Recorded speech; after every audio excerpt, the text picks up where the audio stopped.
All right, so you're looking to start running and you want to avoid making any mistakes. I want to give you today 3 beginner tips that we have for runners so you don't make any of those mistakes. These are common mistakes that we see people who run make, and so we want to make sure you don't make those. So here's the 3 tips. The first one is make sure that you weight train either before or during your start of running.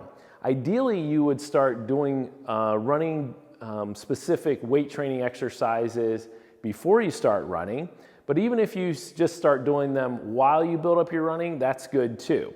And if you look around in our other videos here on our YouTube channel, we have plenty of videos on running specific exercises. So make sure that you always start weight training before you start running.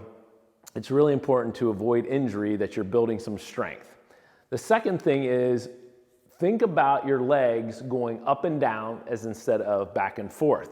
There's a whole lot of running tips that we can give you, and there's a whole lot of running tips if you're just looking for running tips, running form tips on YouTube and other places.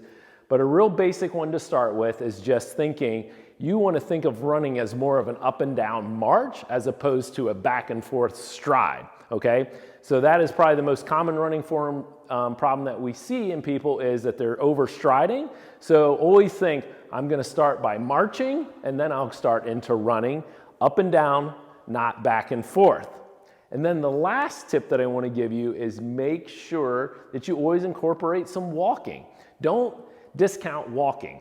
We have a lot of high-level runners that actually even start by just walking and always finish with walking. So it's best not to just head out the door. And even when you're starting for new runners, we a lot of times will have them do like maybe 4 minutes walking, 1 minute running, and there's a whole lot of different variations there. But don't think if you're like, oh, I'm starting to run, I can't walk. You need to make sure that you incorporate some walking into that, especially as you're getting going. And it's also just a great warm-up to start for just your normal everyday run. So those are 3 tips for you beginner runners, just so you don't have any problems when you start running. And if you have any other questions about running in general or any other things that you can do as a beginner runner, please reach out in the comments below.